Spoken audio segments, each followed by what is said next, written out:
Hey everybody, it's Benita. I hope you guys are having a great day and having a great weekend so far. And most of all, I hope you're being kind to each other. I'm just going to make a quick video. I always say a quick video and then it turns out to be part 1, 2, 3, 4, 5 sometimes. But I'm really going to try to keep this one quick. So I just wanted to talk to you guys a little bit about dealing with mental health and dealing with depression. I want to start off by asking you guys a question, and you can answer the question in the comment section or whatever. How many of you know someone that struggles with depression or anxiety or PTSD or any type of mental health illness? That's the first question. How many of you know someone that deals with those things? The second question is, do you recognize the signs when those that you know are going through a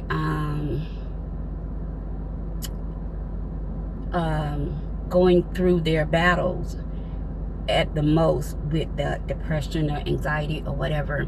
Do you notice the signs when someone's having an anxiety attack? Do you know the signs when someone is having an episode with depression or PTSD or anything of that nature? Do you know the signs to look for? You know, are you aware of the difference between what is environmentally depression and what is neurological depression? Because sometimes people say, well, if you're a Christian or this, that, and the third, you don't suffer from depression.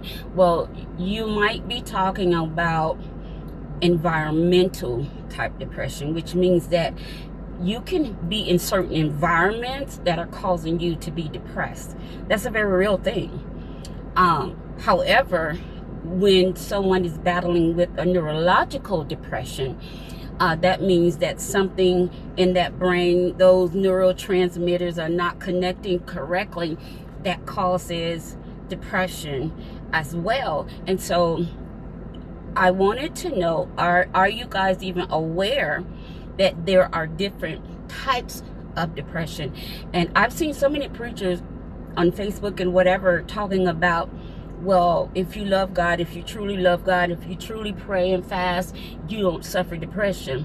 Well, I wanted to really put an end to that false narrative, because what that does then, if I'm telling you, if I come to you as my leader, preacher, or whatever the case may be, or for counseling or whatever, and I'm telling you that I'm struggling with depression, I've been diagnosed with depression, I'm being treated for depression, and the first thing you tell me is, I need to pray more, I need to fast more, I need to come to church more, I need to cut this person off, you know, and start telling me all these extra things I need to do, I'm more than likely going to leave your presence even more depressed, because I'm already dealing with depression. Now I got to deal with the fact that you're telling me that something else might be wrong with me, maybe spiritually. You know, so we got to be educated on how to recognize the different types of depression, how to recognize different signs, and how to deal with people where they are, not where we think they are, but where they actually are. Now, it's one thing for somebody to say, oh, you're depressed because you're sad, but it's another thing to be diagnosed with depression, okay?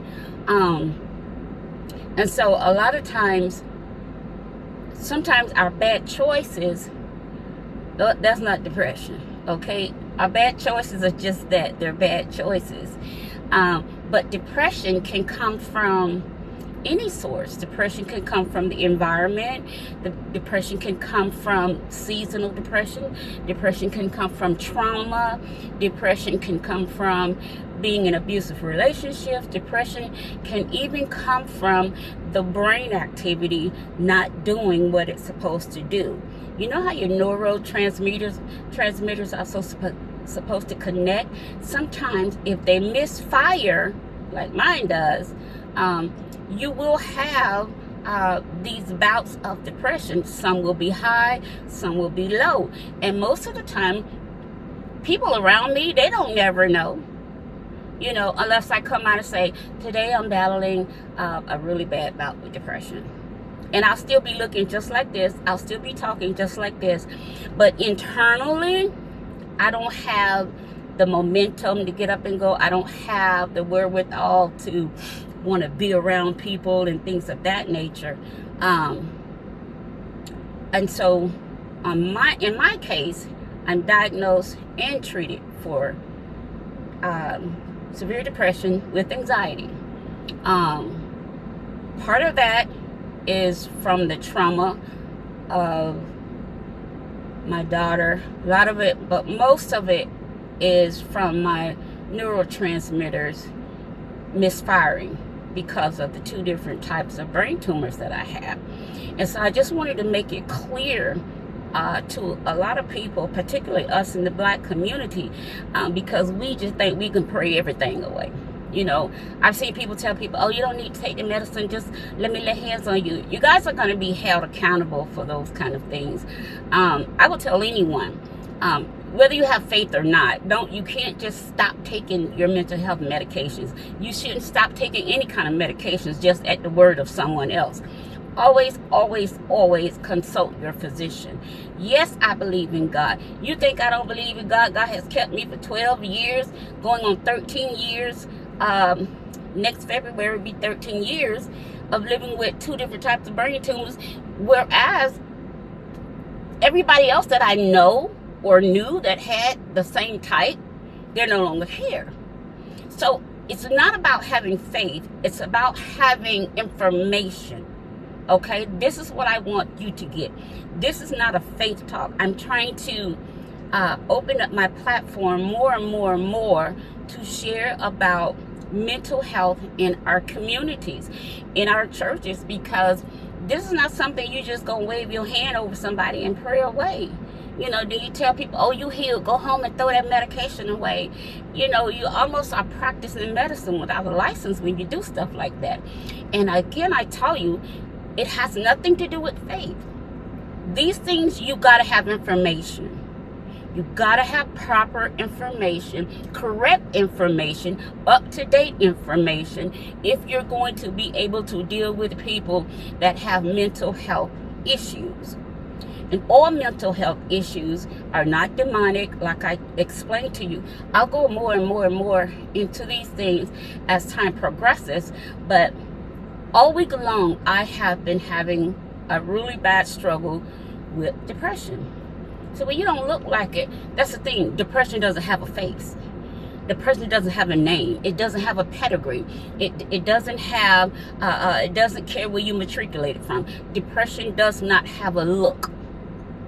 And so that's why I think it's vitally important that we get the information that we need so we can stop trying to assess things, you know, either by our eyes or by our intuition, because neither one of those will work properly if you don't have the information. Is that clear? If you're trying to assess someone by your eyes or by your intuition, it's going to cause you to be wrong every time if you don't have the information.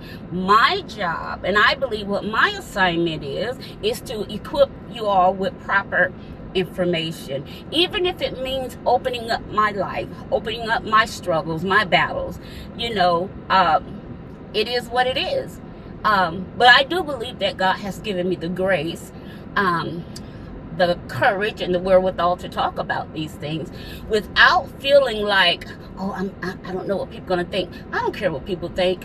Look at me. God has kept me. And so I wanted to just share this real quick with you.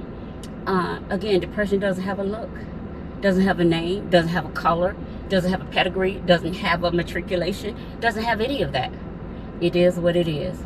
And I want to arm you guys with more information so you'll know how to recognize the signs and how to love on people that are dealing with mental health issues. Until next time, bye-bye.